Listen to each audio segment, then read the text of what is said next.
नमस्कार बच्चों। आज के इस वीडियो में मैं आपको पल्लवन करना सिखा रही हूँ।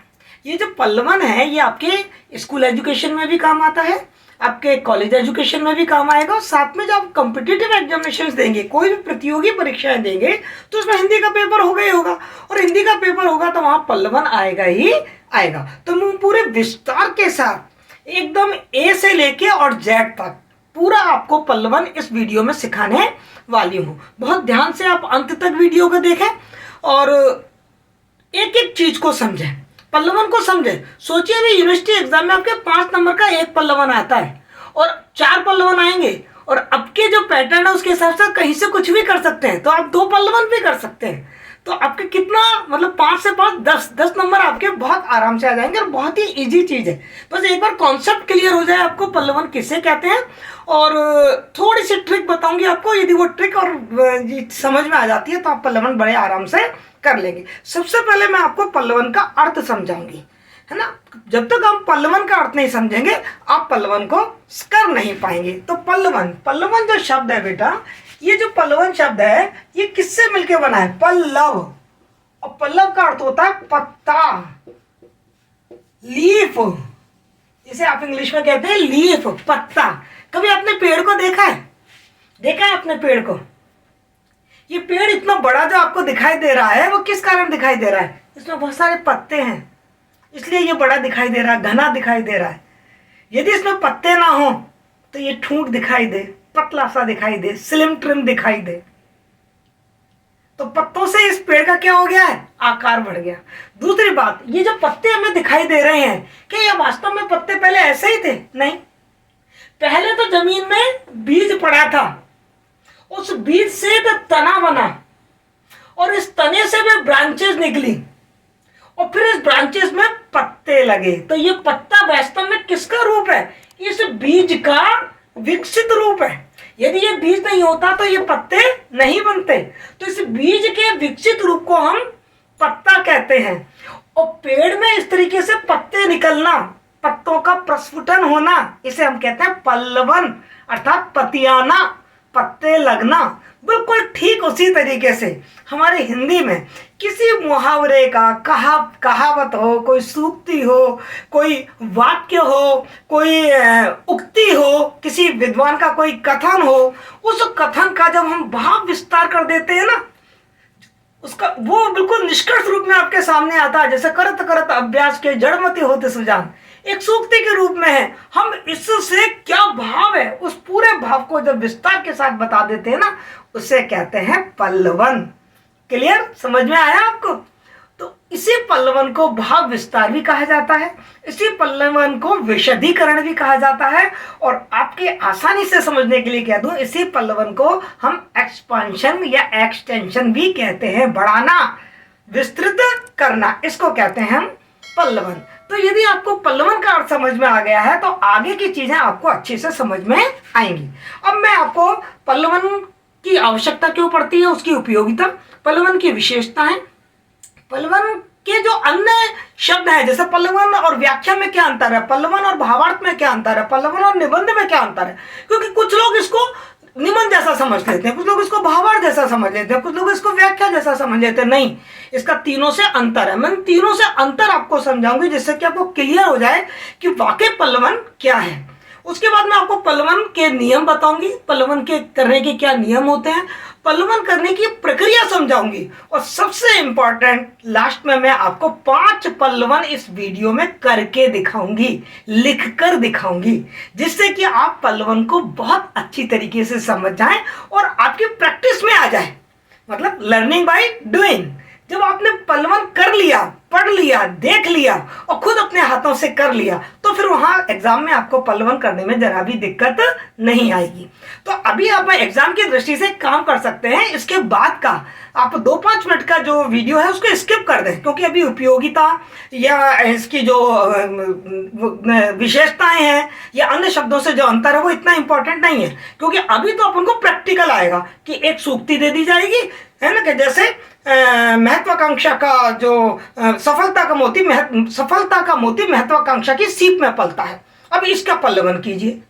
तो ये सूक्ति है, इस तरीके से प्रैक्टिकल के रूप में आएगा, आपको इसका भाव विस्तार करना है। तो आप सीधे 5 मिनट बाद जाइए, आप वहां पर पल्लवन का नियम पढ़िए, पल्लवन करने की प्रक्रिया पढ़िए, और फिर जो मैंने पल्लवन आपको करके दिखाए हैं उनको पढ़िए, तो आपको पल्लवन बहुत अच्छी तरीके से समझ में आएंगे।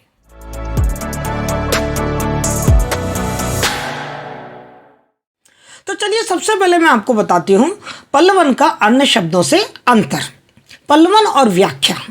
पल्लवन भाव या विचार का विस्तार है, लेकिन ये व्याख्या से बहुत अलग है, क्योंकि पल्लवन तथा व्याख्या में एक तात्विक अंतर है। क्या तात्विक अंतर है? कि पल्लवन में तो निहित भाव का विस्तार होता है, जैसे मैंने आपको बताया ना कि बीज से पत्ता निकला, मतलब पत्ता उस बीज में था, तब उसमें से वो पत्ता बाहर उगकर बाहर आया।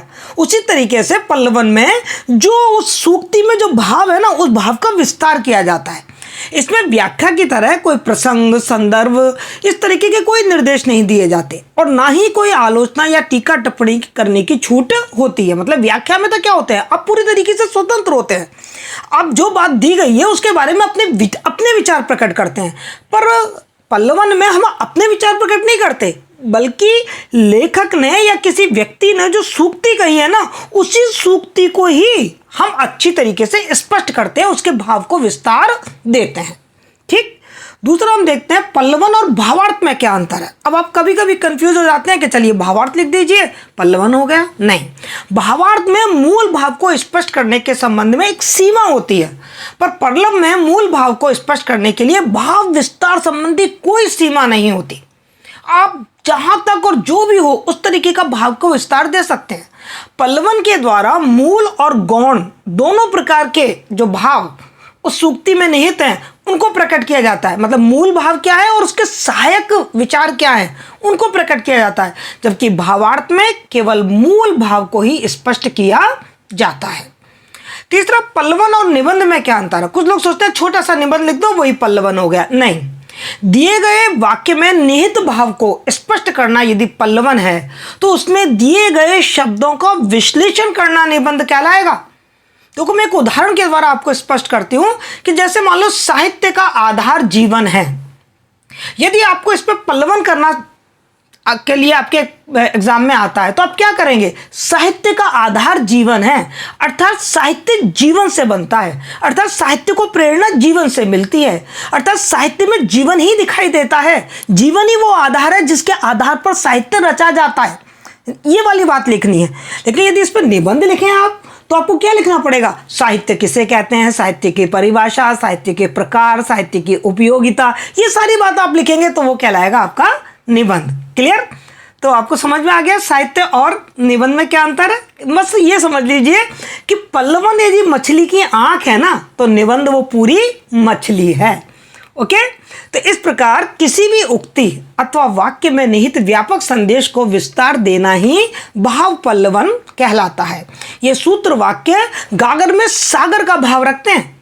इन भावों को सरल वाक्यों के द्वारा उसमें छिपे हुए जो गूढ़ार्थ हैं, जो उसका दर्शन है, जो उसका रहस्य है, जो उसका उपदेश है, उसे समझाकर स्पष्ट कर देने को ही हम भाव पल्लवन या भाव विस्तार या विशदीकरण कहते हैं। क्लियर बेटा? अब मैं आपको बताती हूँ पल्लवन की आवश्यकता, उपयोगिता। पल्लवन की क्या उपयोगिता है, क्यों जरूरत पड़ी पल्लवन की। देखो, आधुनिक युग में पल्लवन एक विधा के रूप में प्रतिष्ठित हो चुका है। हिंदी के कई महान साहित्यकार ऐसे हुए हैं जो छोटे छोटे वाक्य को गंभीर भाव और विचारों में निहित कर देते हैं। जैसे स्वाधीनता हमारा जन्मसिद्ध अधिकार है, आप सबने सुना है, बाल गंगाधर तिलक ने कहा है। अब ये एक कथन है, पर इसके पीछे क्या भाव है, इसके अंदर क्या भाव छिपा हुआ है कि जो स्वाधीनता है वो हमारा अधिकार है, तो कैसे अधिकार है और जन्मसिद्ध अधिकार है, कोई गुलाम नहीं रह सकता। इस भाव को विस्तार देना पल्लवन कहलाएगा। मनुष्य वही है जो मनुष्य के लिए मरे, एक छोटा सा वाक्य कह दिया है लेखक ने, लेकिन इसके भाव को बढ़ाना है, समझाना है। वीर हृदय युद्ध का नाम सुनते ही नाचने लगता है, आदि ऐसे वाक्य हैं। पल्लवन या विशदीकरण के द्वारा ऐसे वाक्यों को समझा जा सकता है। यदि हम इनका पल्लवन ना करें तो ऐसे वाक्य हमें समझ में ही नहीं आएंगे, क्योंकि जो गंभीर लेखक होता है वो क्या करता है, न्यूनतम शब्दों में बड़ी गहरी बातें बता देता है, और उन गहरी बातों को आसानी से समझने के लिए पल्लवन बहुत जरूरी है, उनको स्पष्ट करना बहुत जरूरी है, और स्पष्ट करने को ही, उसके भाव को स्पष्ट करने को, उसके भाव को बताने को ही हम क्या कहते हैं, पल्लवन कहते हैं। इसलिए पल्लवन की आवश्यकता पड़ी, नहीं तो हम उन सूक्तियों के, उन कथन के अर्थ ही नहीं समझ पाएंगे, उनके भाव ही नहीं समझ पाएंगे, क्योंकि वो इतने क्लिष्ट होते हैं और कितने गूढ़ होते हैं कि हम उनको नहीं समझ पाएंगे। इसलिए पल्लवन की आवश्यकता पड़ी है। पल्लवन की क्या विशेषताएं होती हैं? पल्लवन एक गद्य कृति है। जो संक्षिप्तीकरण होता है ना, वो तो गद्य पद्य दोनों का होता है, पर पल्लवन हमेशा गद्य का ही होता है, तो पल्लवन का रूप गद्यात्मक ही होता है। दूसरी विशेषता है इसकी रचनात्मक विधा, मतलब ये एक सृजनशील विधा है। जो पल्लवन करता होता है ना, वो सृजनशील होना चाहिए। जिसमें सृजनात्मकता की क्षमता नहीं है, वो व्यक्ति पल्लवन नहीं कर सकता, बढ़ा नहीं सकता। रचनात्मकता होना बहुत जरूरी है। तीसरी उसकी विशेषता है मूल विषयबद्धता, अर्थात हम जब पल्लवन कर रहे हैं तो हम अपने विषय पर ही केंद्रित रहें, विषय से अलग ना हो। पल्लवन की प्रमुख विशेषता है यह केंद्रोन्मुखता। पल्लवनकर्ता को अपने विषय की सीमा पर ही रहना चाहिए, उससे यहाँ निर्द्वंद भाव से अपने भाव बताने की कोई अपेक्षा नहीं होती। उसका ध्यान सदैव अपने विषय पर ही केंद्रित रहता है। ऐसा ना करने से, यदि वो ऐसा नहीं करेगा तो ऐसा लगेगा जैसे पल्लवन बिखर गया है, बिखरा बिखरा लगेगा। मौलिकता, किसी लेखक में सृजनात्मकता अपनी मौलिकता के आधार पर आती है। मौलिकता का मतलब होता है नवीनता, किसी की नकल नहीं, मतलब जो भाव विस्तार हो रहा है वो आपकी भाषा में हो रहा है। पल्लवन करते समय यदि समसामयिकता करने वाले विचारों का सहारा लिया जाए तो मौलिकता स्वयं ही आ जाएगी। जैसे मैं आपको यहाँ उदाहरण दे दूँ मौलिकता के लिए, कि मान लो आपका एक पल्लवन आ जाता है कि आवश्यकता आविष्कार की जननी है, आप इसको समझा देंगे, पर इसमें उदाहरण दे दीजिए अभी समसामयिकता वाला। कैसे कि यदि कोरोना नहीं होता और इतनी जरूरत नहीं पड़ती, इतनी बीमारी नहीं होती, तो क्या ये कोविड जो कोवैक्सीन आया है वो उसका आविष्कार करते हैं इतनी जल्दी? इतिहास गवाह है कि पहले जो वैक्सीन है वो 20-20, 15-15 साल लग जाते थे। अब आपने देखा हमने 1 साल के अंदर अंदर वैक्सीन का आविष्कार कर लिया। क्यों? क्योंकि इसकी आवश्यकता पड़ गई थी भाई। तो इस तरीके के आप यदि समसामयिक उदाहरण दे देंगे ना, तो उससे आपके पल्लवन में मौलिकता आ जाएगी। कल्पनाशीलता, सृजनशील गद्य होने के कारण पल्लवन के लेखक में कल्पनाशीलता भी होनी चाहिए, पर यह ध्यान रखना है कि कल्पना बहुत लंबी चौड़ी और उड़ान ना भर के लेखक को अपनी कल्पना शक्ति के आधार पर उसी मूल भाव का प्रतिपादन सरस और रुचिकर रूप में करना चाहिए। उन्मुक्तता एवं स्वाभाविकता, उन्मुक्तता का अर्थ है सहजता और स्वाभाविकता। उन्मुक्तता लेखक की सृजनशीलता को बढ़ाती है। पल्लवन के माध्यम से लेखक समाज को कुछ देता है, यही उसकी उन्मुक्तता है। मतलब कोई ऐसा कठिन कोई सूक्ति है जो लोगों को समझ में नहीं आ रही है, लेकिन पल्लवन के माध्यम से हम उसको समझा देते हैं। जैसे आचार्य रामचंद्र शुक्ल की जब आप निबंध पढ़ते हैं तो उस तरीके के कई ऐसे वाक्य होते हैं जिनके अर्थ हमको समझ में नहीं आते, पल्लवन के माध्यम से हम उनको समझा देते हैं। जैसे आपने क्रोध निबंध पढ़ा, अब क्रोध निबंध में आपने देखा होगा एक सूक्ति दी हुई है। क्या दी हुई है? कि बैर यानी कि दुश्मनी, बैर क्रोध का मुरब्बा होता है। अब ये लाइन आपको समझ में नहीं आएगी जब मैं इसका भाव का विस्तार करूंगी कि इसको मुरब्बा क्यों कहते हैं, मुरब्बे की क्या विशेषता होती है और बैर क्या है, तो आप बड़ी आसानी से इसको समझ जाएंगे। शब्द चयन एवं भाषा, अब चूंकि पल्लवन का उद्देश्य ही है कि किसी गूढ़ सूक्ति को, उक्ति को या किसी कठिन जो कहावत और मुहावरा है उसका अर्थ, उसका भाव समझाना है, तो फिर उसका शब्द चयन और भाषा कैसी होनी चाहिए? एकदम सरल और सहज होनी चाहिए। एकदम मतलब ऐसी कि जो आपकी अभिव्यक्ति आप दें और दूसरे उसको समझ जाए, उसमें बनावटीपन नहीं होना चाहिए, उसमें कहावतें और मुहावरों का बोझ नहीं होना चाहिए। बहुत ही आसान और छोटे छोटे वाक्यों में आपका पल्लवन होना चाहिए। शैली, शैली मतलब लिखने का स्टाइल।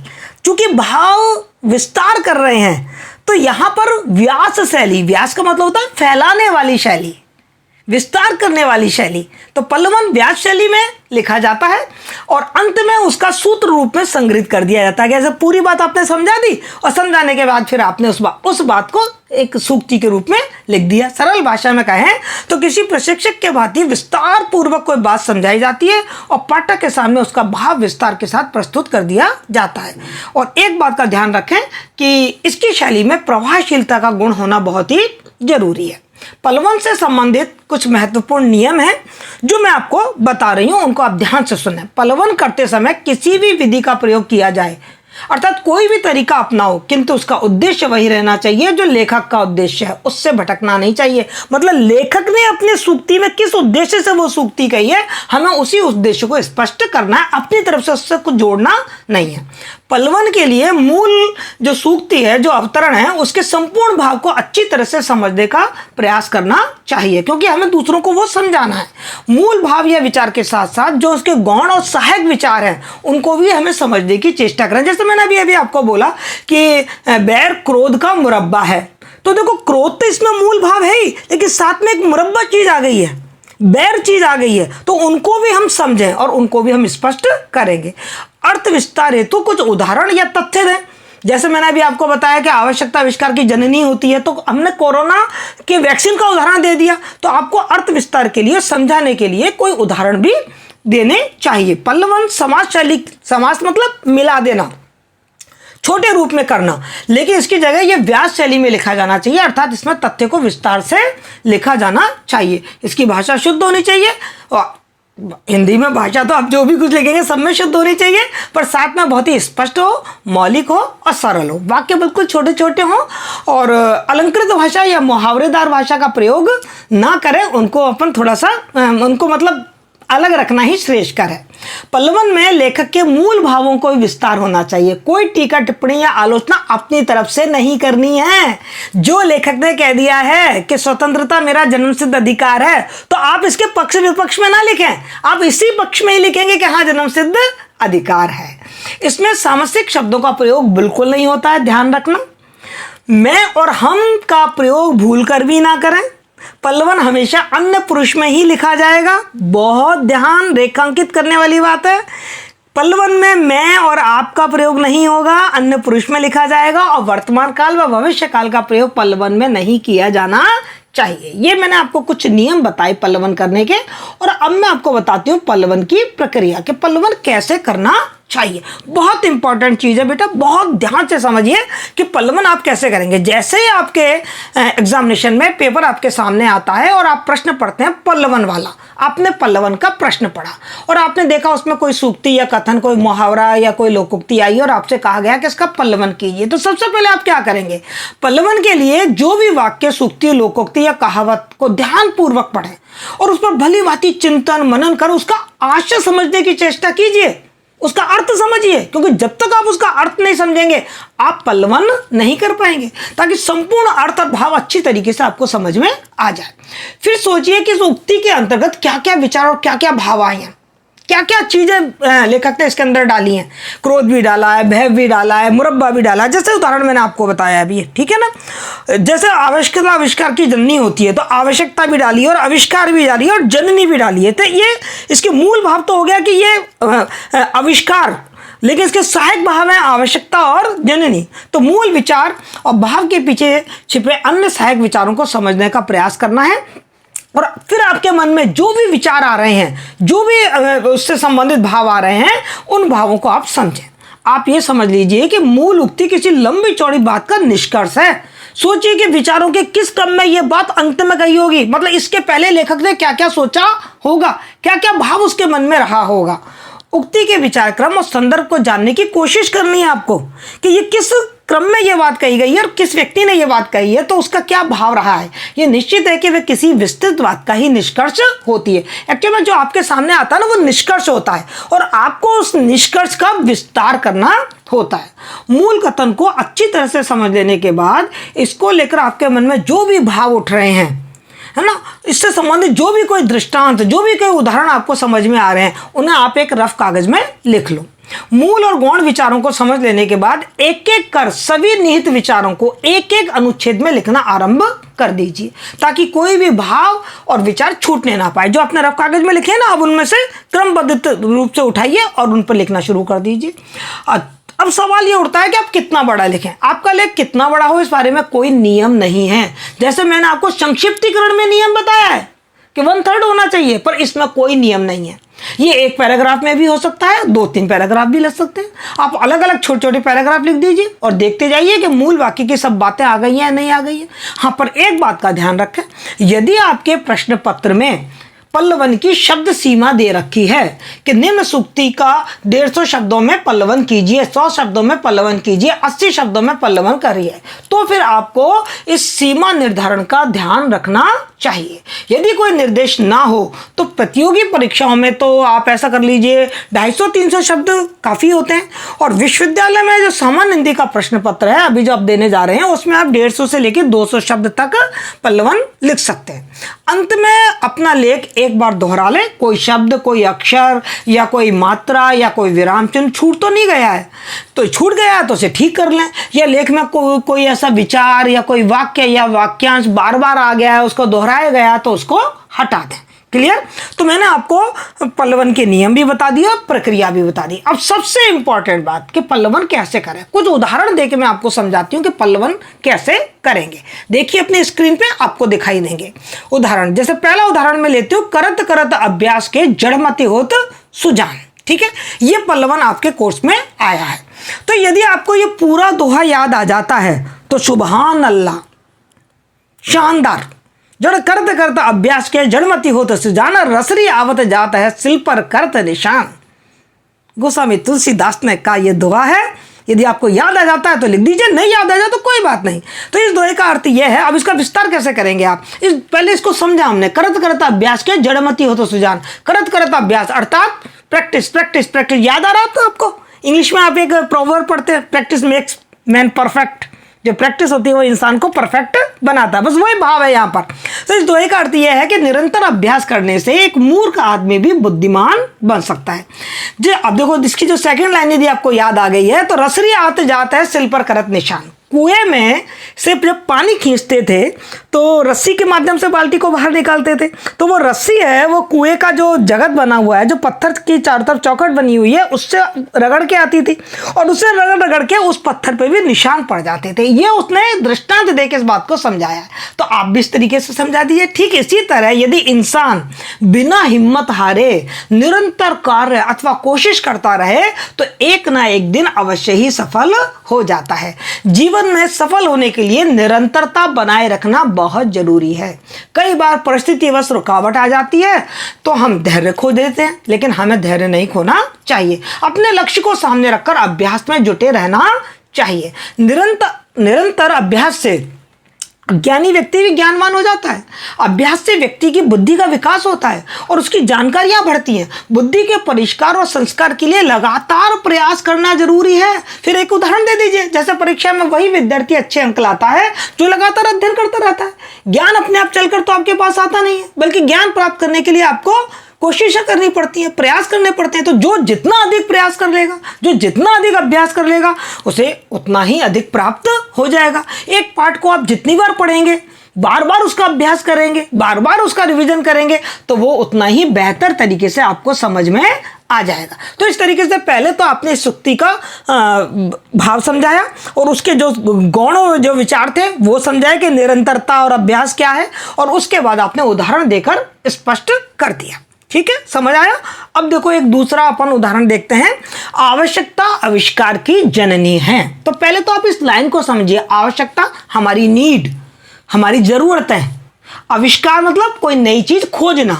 जननी मतलब मूल, मतलब यदि हमें आवश्यकता ना पड़े तो हम कोई नई चीज ना खोजें। यानी कि जो आवश्यकता है ना वो माँ है, किसकी? आविष्कार की। जैसे माँ से बच्चे का जन्म होता है, ऐसे आवश्यकता से आविष्कार या खोज, नए नए इन्वेंशन होते हैं। ये आपको यदि क्लियर हो गया तो फिर देखो हम इसका किस तरीके से विस्तार करते हैं। इसका मतलब यह है कि किसी विशेष चीज की जरूरत पूरी करने के लिए ही व्यक्ति उसकी खोज करता है।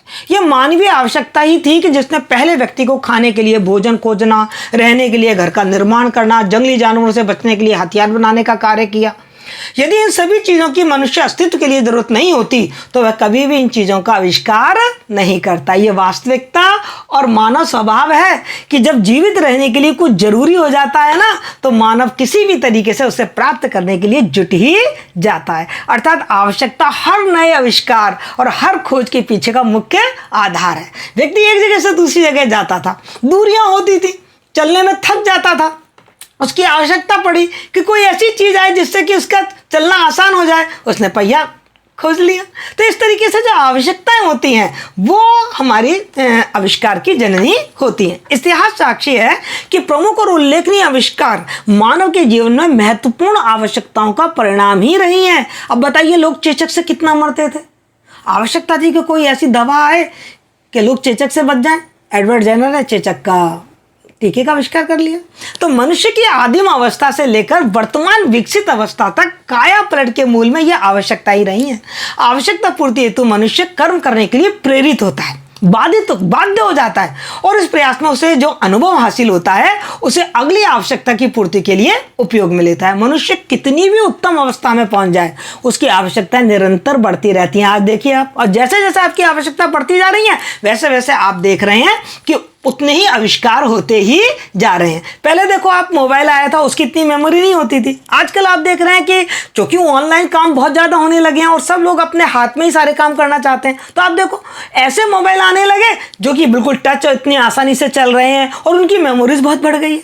तो आज तमाम मानवीय सुख साधन की उपलब्धता के बावजूद ना तो आवश्यकताओं की इति शुरू हुई है और न ही मनुष्य अपनी कर्म समाप्ति मानकर हाथ पर हाथ धरे बैठ गया। सच तो यह है कि आज विज्ञान और तकनीक ने व्यक्तिगत सुख सुविधा से अलग विकास के अन्य क्षेत्र के अनंत द्वार खोल दिए हैं, जिनसे आवश्यकताओं के दायरे भी असंख्य हो गए हैं। फलतः मनुष्य की क्रियाशीलता की गति भी काफी बढ़ गई है और परिणामतः नित्य नए आविष्कार हो रहे हैं। मानवीय आवश्यकताएं और उनकी पूर्ति हेतु मानवीय प्रयास एक निरंतर प्रक्रिया है जो कभी समाप्त नहीं होगी। जैसे जैसे हमारी आवश्यकताएं बढ़ती जाएंगी हम वैसे वैसे ही नए नए आविष्कार करते जाएंगे। अतः यह कथन अक्षरशः सत्य है कि आवश्यकता आविष्कार की जननी है। और आप कोरोना वाला उदाहरण भी इसमें बड़े आराम से दे सकते हैं कि यदि कोरोना से बचने की आवश्यकता यदि इतनी त्वरित, क्योंकि हम क्या देख रहे थे, कोरोना से बहुत लोग मर रहे थे, कोरोना का इन्फेक्शन बहुत फैल रहा था, लोग घर के अंदर बैठ गए, सब कुछ बंद हो गया, लॉकडाउन हो गया, सारी गतिविधियां बंद हो गई। अब ऐसे में तो बहुत जरूरी था कि कोरोना का वैक्सीन जल्दी से जल्दी आए। तो हम 15-20 साल तक इंतजार थोड़ी कर सकते थे। पहले कोई भी टीका आता था, वैक्सीनेशन आता था तो 10-10, 15-15 साल लग जाते थे। लेकिन चूंकि हमें आवश्यकता थी त्वरित कोरोना की वैक्सीन की, तो आप देखिए हमने 6 महीने के अंदर कोरोना का वैक्सीन बिल्कुल तैयार कर लिया था। तीसरा आपको पल्लवन सिखाती हूँ, अच्छे से समझिए। हृदय नहीं वह पत्थर है जिसमें स्वदेश का प्यार नहीं। पहले इस लाइन को समझो, हृदय नहीं पत्थर है, यानी कि वो दिल नहीं है बल्कि वो पत्थर है। अब पत्थर की क्या विशेषता होती है? वो कठोर होता है। और हृदय क्या होता है? नरम होता है। उसमें भावनाएं होती हैं, संवेदनाएं होती हैं, उसमें प्रेम, दया, सारी भावनाएं हृदय में तो होती हैं, ठीक है ना। लेकिन वो हृदय नहीं है जिसमें अपने देश के प्रति प्रेम नहीं है, वो तो पत्थर है, मतलब उस पर कोई प्रभाव ही नहीं पड़ता, उसमें कोई संवेदनाएं नहीं है। तो उसी हृदय को ही हम हृदय कहेंगे जिसमें अपने देश के प्रति प्रेम है। यानी कि यहाँ पर मातृभूमि के प्रति जो प्रेम है, जो देश प्रेम की भावना है, राष्ट्रीयता की भावना है, उसका महत्व आपको बताना है। हिंदी के महाकवि गया प्रसाद शुक्ल के अनुसार जो भरा नहीं है भावों से बहती जिसमें रसधार नहीं, वह हृदय नहीं पत्थर है जिसमें स्वदेश का प्यार नहीं। मैं ये नहीं कह रही हूं कि आपको सबके लेखकों के नाम याद होने चाहिए, पर यदि याद हो तो बहुत अच्छी बात है, और पूरी पंक्ति आपको याद हो तो और भी अच्छी बात है, आप शुरुआत वहीं से कर सकते हैं।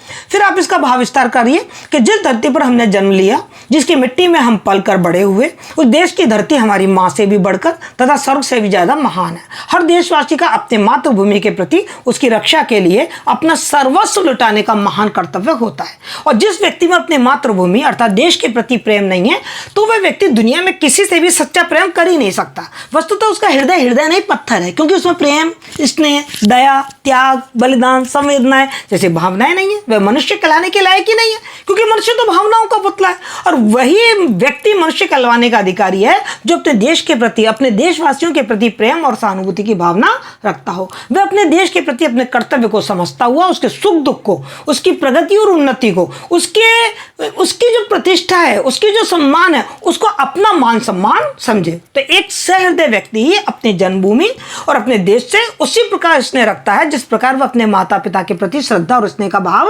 रखता है। हर एक व्यक्ति के हृदय में अपने देश के प्रति अपनापन की भावना होनी चाहिए, ये कहना चाह रहा है कवि यहाँ पर। इसे ही देश प्रेम या देशभक्ति कहा जाता है। जो व्यक्ति अपने देश से प्रेम नहीं करता है वह पत्थर की तरह बेदिल है और कठोर होता है, क्योंकि उसमें अपनेपन की भावना की कमी रहती है। तो इस तरीके से हमने इस वाक्य को बहुत अच्छी तरीके से इसका विस्तार कर दिया। अब एक उदाहरण और देखते हैं, समझ में तो आ रहा है ना आपको। और जब आप इन उदाहरणों को देख रहे हैं तो बिल्कुल आपको क्लियर हो रहा है ना कि पल्लवन क्या है और किस तरीके से भाव निकाले जाते हैं। पहले अर्थ समझा जाता है, फिर भाव का विस्तार किया जाता है। चलिए एक और देखते हैं। मन के हारे हार है और मन के जीते जीत। साफ साफ दिखाई दे रहा है कि यदि आप मन में हार गए तो आपकी हार होनी है, और मन में जीत गए तो जीतेंगे। कहते हैं ना पॉजिटिव थिंकिंग। यदि आप अच्छा सोचेंगे तो अच्छा होगा ही होगा, यानी कि आपके मन में ताकत होनी चाहिए। ये इस वाले सूक्ति में मन की शक्ति की बात बताई है कि यदि आपके मन में जोश है, उत्साह है, पॉजिटिव है आप, तो निश्चित रूप से आपके जीवन में सफलता मिलेगी। और यदि आप मन में ही निराश हो गए, पहले से ही आप उदास हैं कि नहीं ऐसा तो नहीं हो सकता, आपने मन को पहले नेगेटिविटी से भर लिया है, तो फिर आपको असफलता ही मिलेगी। चलो अब इसको शुरुआत कैसे करें। मालूम मुझे तो इसकी पंक्ति याद आ गई कि दुख सुख सब कहे परत है, पौरुष तजहु न मीत, और मन के हारे हार है और मन के जीते जीत। अर्थात दुख सुख तो सभी पर पड़ा करता है, इसलिए अपना पौरुष मत छोड़ो। पौरुष मतलब अपनी हिम्मत, अपनी मेहनत करना मत छोड़ो, क्योंकि हार और जीत तो केवल मन के मानने अथवा ना मानने पर ही निर्भर है। मैंने एक जगह पढ़ा था, आप जब तक नहीं हारते जब तक हार को स्वीकार नहीं करते। आप उस दिन हार जाते हैं जिस दिन हार को स्वीकार कर लेते हैं। क्या है ये? मन की शक्ति। अर्थात मन के द्वारा हार स्वीकार किए जाने पर व्यक्ति की हार सुनिश्चित है।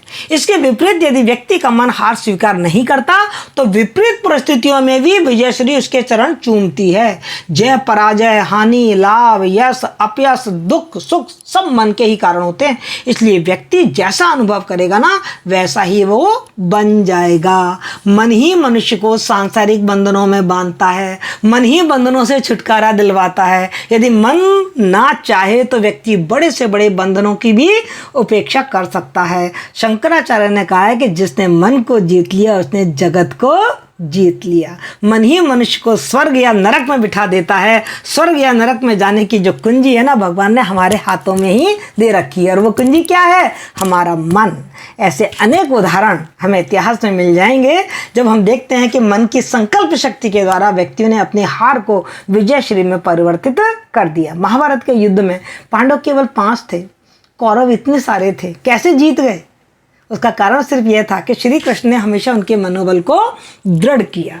तो जब तक मनुष्य आत्म प्रेरित ना होगा, इसका मतलब क्या है? मन के हारे मतलब हम आपको सेल्फ मोटिवेटेड रखें, तब तक वह अन्य उसके पास कितनी भी सुविधाएं हों, अन्य अनुकूलताएं हों, सुअवसर हों, वो कोई भी कारगर साबित नहीं होते और लक्ष्य प्राप्ति की संभावना क्षीण बनी रहती है। उदाहरण स्वरूप यदि कोई छात्र अंतर्मन से ये मान ले कि अमुक परीक्षा में तो वह सफल नहीं हो सकता, तो कितनी भी अच्छी पुस्तकें उसके पास हों, कितनी भी सहायक श्रेष्ठ सामग्री उसके पास हो, सब बेकार सिद्ध होगी। इसके विपरीत यदि कोई व्यक्ति बहुत ही घातक रोग से पीड़ित है, और ऐसे बहुत सारे उदाहरण हमारे सामने हैं, है ना, और उसके मन में उससे जूझने का संकल्प कर ले, तो उसकी वह जिजीविषा उसके अंदर नव जीवन का संचार करके और उसकी रोग प्रतिरोधक शक्ति को बढ़ा देती है। आशय यह है कि अंतर्मन से लिया गया दृढ़ संकल्प मानसिक सबलता के साथ साथ शरीर की अंदरूनी जो प्रक्रियाएं होती हैं उनको मजबूती प्रदान करता है, जिससे जीवन युद्ध में जीतने की में मदद मिलती है। अतः मानव जीवन के हर क्षेत्र में जीत का प्रत्यक्ष संबंध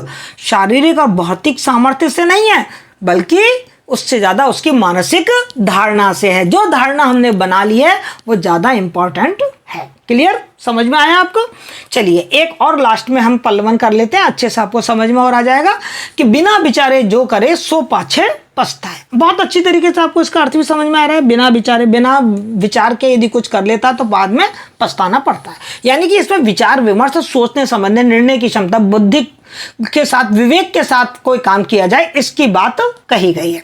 अब यदि आपको इसका पूरा दोहा भी याद आ जाता है तो क्या बढ़िया बात है। बिना विचारे जो करे सो पाछे पछताए और काम बिगाड़े आप न जग में होत हंसाए। यदि याद आ जाता तो लिख लीजिए, नहीं याद आ जाए तो मन में बिल्कुल भी परेशान होने की जरूरत नहीं है।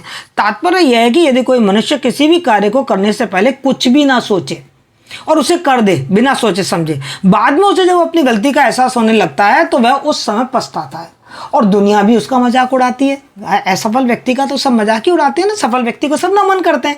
ये इसका भाव है। इसको और अपन विस्तार से कहें तो कहा गया है कि अब पछताई होत क्या जब चिड़ियां चुग गई खेत। बाद में पछताने से क्या है। मनुष्य को अपने किसी भी कार्य को करने से पूर्व सोच समझकर निर्णय लेना चाहिए ताकि उसमें बाद में पछताना ना पड़े। क्योंकि एक बार यदि आपका काम बिगड़ गया ना तो लाख कोशिशों के बावजूद भी वो पूरी तरीके से सुधरता नहीं है। और इस दुनिया में मनुष्य ही सबसे बुद्धिमान प्राणी है, उसमें सोचने समझने की बुद्धि है। भगवान ने मनुष्य को सबसे अधिक बुद्धिमान बनाया, विवेक दिया है।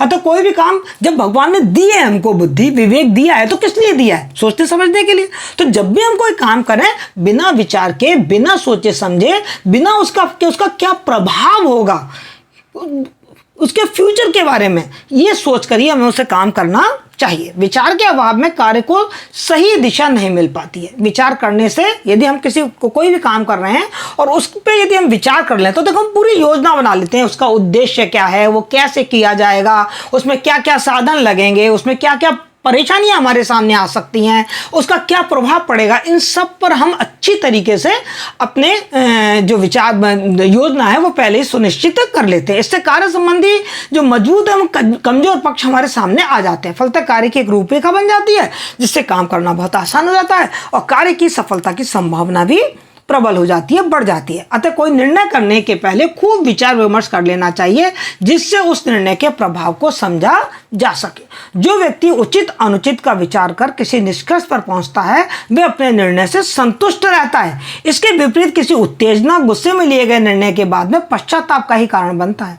इसी तरह बिना विचारे जब किसी काम को किया जाता है तो जानकारी के अभाव में अक्सर उसमें असफलता हाथ लगती है और अंततः पछताना ही पड़ता है। तो इस तरीके से बेटा मैंने आपको पल्लवन का सैद्धांतिक पक्ष भी बताया और पल्लवन का जो प्रैक्टिकल पक्ष होता है वो भी मैंने आपको बताया कि हमें पल्लवन कैसे करना है। मुझे आशा है आपको पल्लवन करना आ गया होगा और आपके अंदर एक कॉन्फिडेंस आ गया होगा। मन के हारे हार है, आपके मन में जीत का भाव आ गया होगा कि अब तो मैं पल्लवन कर ही लूंगा या लूंगी। तो आप पल्लवन अच्छी तरीके से कर पाएंगे। फिर भी यदि आपको कोई दिक्कत आए तो कमेंट बॉक्स में आप मुझे लिखकर पूछ लें कि मैडम इसमें और क्या करना है या ये चीज़ हमको समझ में नहीं आई है। यदि आपको मेरी जानकारी पसंद आई है तो प्लीज़ इस वीडियो को शेयर करें, लाइक करें और मेरे चैनल को सब्सक्राइब करें। Thank you.